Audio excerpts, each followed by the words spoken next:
अस्सलामु अलैकुम वरहमतुल्लाहि वबरकातुहू। नाज़रीन, मैं इस वक्त तक़सीम पर खड़ा हूँ, इस्तांबुल के एक मशहूर पॉइंट पर। और मेरे पीछे आप देखें, ये सुल्तान फ़ातिह मस्जिद बिल्कुल सामने नज़र आ रही है, आपको चमक रही है मस्जिद पूरी। और वो यागूस मस्जिद, और वो बिल्कुल महरुमा मस्जिद। और ये खलीज का एरिया है और शहर है, इसके बीच में शहर भी है और खलीज भी है, इसी के दरमियान में। और ये जिस जगह मैं खड़ा हूँ, ये वो इसी मकाम पर यहाँ वॉच टावर था, यानी सुल्तान फ़ातिह के दौर में और उससे पहले भी, ताकि ये पूरे शहर को वॉच किया जाता था, उसकी निगरानी की जाती थी। ये ऊंचाई है, काफ़ी ऊंचाई, और एक ज़माने के अंदर ये पहाड़ी इलाका था, सरसब्ज़ शादाब और शादाबी मौजूद थी और पहाड़ी इलाका था। इस वक्त यहाँ सारी दुकानें मौजूद हैं और आगे भी हम आपको दिखाएंगे, और वो आप देखेंगे बड़े खूबसूरत मंज़र है और झंडे लगे हुए हैं। तो यहाँ जो एक ख़ास मंज़र आपके सामने पेश करना है, वो इंशाल्लाह हमारे भाई शहवार भाई पेश करेंगे। जी शहवार भाई बताएं। अच्छा जी शहवार भाई, अर्ज़ ये है कि ये असल में गलाता टावर कहलाता है। गलाता कुलेसी कहते हैं इसको टर्किश लैंग्वेज में। गलाता टावर बाद में तो फिर मुसलमानों ने वहाँ से वो अपना जहाज़ भी जो उड़ाया था, वो भी कहानी इसी टावर के साथ है। लेकिन असल इसका मकसद ये था कि ये शहर का वॉच टावर था, निगरानी के लिए ये वॉच टावर बनाया गया था। और इसको बाद में जब शहर फतह किया तो इसकी चाबी भी फिर सुल्तान फ़ातिह ने 1453 में ले ली। तो यहाँ इसी वॉच टावर से छुप छुप के वो कश्तियाँ गुजारी गई थीं, 72 कश्तियाँ जो रातों रात निकाली गईं। हाँ, वो असल में इन इमारतों के पीछे जो है वो बॉस्फोरस मौजूद है।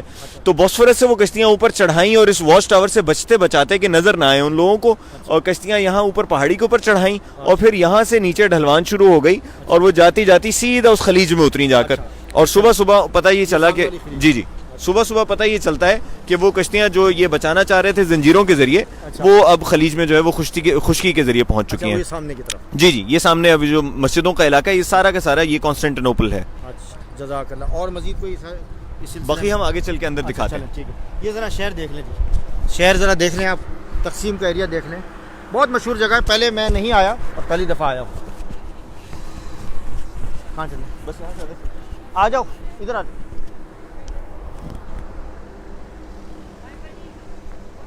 देखें जी, शहर दिखाते हैं, थोड़ा सा तक़सीम का एरिया दिखाते हैं आपको। जी, यहाँ क्या है वैसे? दुकानें हैं, शॉप्स हैं, क्या है कि तक़सीम असल में उस्मानियों के दौर में यहाँ पर पानी की किल्लत हो गई थी। एक मिनट, ये माइक लगाएं। ये असल में चूंकि शहर का यानी नवाही इलाका कहला सकता है। उस वक्त जब उस्मानी यहाँ पर थे तो ये जाहिर है वॉच टावर तो हमेशा शहर से बाहर बनाए जाते हैं ना। तो ये इलाका जो है ये मज़ाफ़ात जिस तरह होते हैं ना, ये मज़ाफ़ात था। जी, ये सामने गलाता टावर भी नजर आ रहा है। अच्छा, सुभान अल्लाह, ये सामने, ये बिल्कुल सामने नजर आ रहा है। बताएं जी, ये बिल्कुल सामने इस गली के आखिर में आप देखें तो अभी थोड़ा अंधेरा है। पहले जी जहाज के मौजूद। जी, ये ऊपर आ जाए जी। अच्छा, आप क्या फरमा रहे हैं? तो ये इलाका जो है ये शहर से बाहर था, तो उसकी वजह से यहाँ पर ज़्यादा आबादी नहीं थी। लेकिन चंद लोगों ने यहाँ पर आकर एकदम से डेरे डाल लिए और घर बना लिए। तो उसकी वजह से हुआ ये कि शहर की मैनेजमेंट थोड़ी ख़राब हो गई उस्मानी दौर में। तो उन्होंने उन लोगों की ज़रूरतों को पूरा करने के लिए यहाँ पानी की तरसील का निज़ाम ये बनाया कि एक मरकज़ बना दिया जहाँ से पानी तकसीम किया जाए। अच्छा, यहाँ पानी नहीं था, यानी पानी की किल्लत हो गई। जब लोग आकर बसना शुरू हो गए तो पीने का पानी मैसर नहीं था, क्योंकि शहर का जो वो निज़ाम था वो तो अंदरून शहर के लिए बना हुआ था ना। अच्छा, इस तरह जंगलों के लिए तो नहीं बना था। हाँ। तो लोग जब आकर इस तरह बसना शुरू हो गए तो वो हुआ ये कि यहाँ पानी की किल्लत हो गई। अच्छा। और जब पानी की किल्लत हुई तो उन्होंने फिर उसके लिए एक मरकज़ बनाया कि चलो भाई लोगों को कम से कम पानी की तरसील होती रहे, एक जगह हो जहाँ से वो आकर अपना पानी ले जाएं पीने के लिए। अच्छा, तो वो उस नुक्ते को जो है वो तकसीम का नुक्ता कहने शुरू कर दिया, और वो तब से बस वो रिवायत चल निकली। तो पानी की तकसीम से मैं अभी तक आपकी बात समझा नहीं, वो किस तरह पानी की तकसीम करते थे, ये दोबारा वाज़ेह करें थोड़ा सा। बिल्कुल ऐसे ही जैसे आजकल भी कराची में अगर पानी चला जाए तो टैंकर बुलवाया जाता है और टैंकर से आप बाल्टियां भर के यहाँ से पानी तकसीम होता था। यूँ ऐसा ही।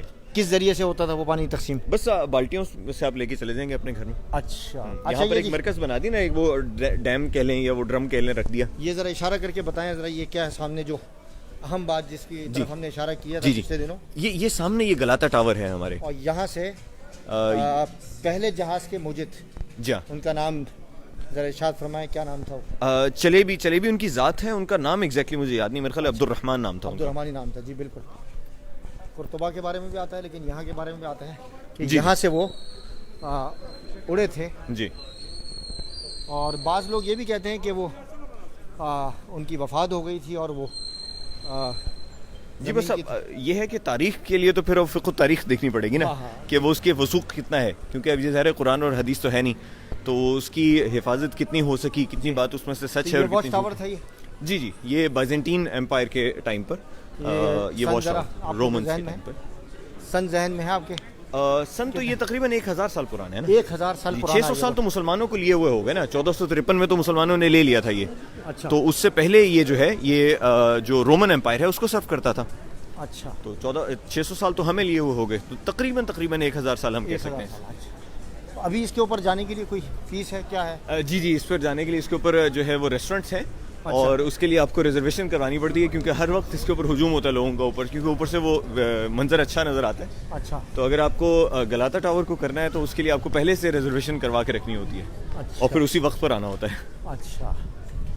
वरना लाइन बहुत लंबी होती है। ये है जी गलाता टावर। जी, ये वो मशहूर और यहाँ की अलामत भी समझी जाती है इस्तांबुल की। जी हाँ। लोग आते हैं यहाँ, देखते हैं, तस्वीरें खिंचवाते हैं। आप अगर गूगल में इसकी तस्वीर डालें तो बड़ी खूबसूरत लगती है गलाता टावर की। अब हम कहाँ पहुँचे हैं जी? अब हम गलाता टावर से जो है वो चलते हुए इस्तक़लाल जद्दसी के ऊपर चलेंगे। इस्तक़लाल? जी हाँ। इसकी तारीख क्या है ज़रा? इस्तक़लाल जद्दसी बस यूँ समझ लीजिए कि इस्तांबुल के अंदर मुख्तलिफ़ जगहों पर दुकानों के या मराकज़ कह लें, यानी दुकानों का मजमुआ कह लें, मार्केट कह लें, या उसको तफरीह का मकाम कह लें, या उसको शॉपिंग एरिया कह लें, ऐसे बहुत सारे हैं, ये अकेली नहीं है। लेकिन बस इस्तक़लाल स्ट्रीट मशहूर हो गई कि तक़सीम के साथ इस्तक़लाल स्ट्रीट और गलाता टावर ये एक मजमुआ के तौर अलामत से बन गई है। वगरना ऐसी बहुत हैं। लोग यहाँ ज़्यादातर मैंने देखा है इस्तक़लाल, तक़सीम और इन्हीं मकामात पर ज़्यादा आते हैं। बस वो इस वजह से क्योंकि बस वो एक ट्रेंड बना हुआ है, तो वो आ जाते हैं, वगैरह यहाँ आते हैं बस वो। और हम आखिर में आ रहे हैं बिल्कुल। वो इंटरनेशनल ट्रेंड बन चुका ना। अच्छा। आप कभी हमसे रब्ता कीजिए तो हम आपको 30-40 ऐसी गलियां दिखा सकते हैं। अच्छा। जी, यहाँ पर बहुत बहुतात है इन गलियों की। अच्छा। लेकिन बस वो ये मशहूर हो गई। पुराने घर देखें जी, ज़बरदस्त पुराने घर नज़र आ रहे हैं। पुराने घर ज़रा देखें जी। जैसे आपने बताया ये शॉपिंग एरिया भी है। जी, यहाँ पर तमाशा हो रहा है। ये तमाशा देखें, ये तमाशा हो रहा है, आइसक्रीम का तमाशा देखें। ये आइसक्रीम का तमाशा जो करते हैं,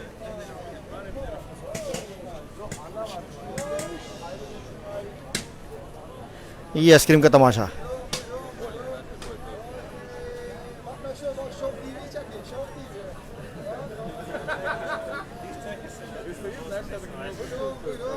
आइसक्रीम लेना भी कितना मुश्किल है। वो टिश्यू पकड़ा दिए। ओए ओए ओए ओए, जज़ाकल्लाह। चलो ले ठीक है जी। अस्सलाम वालेकुम रहमतुल्लाहि व बरकातुहू।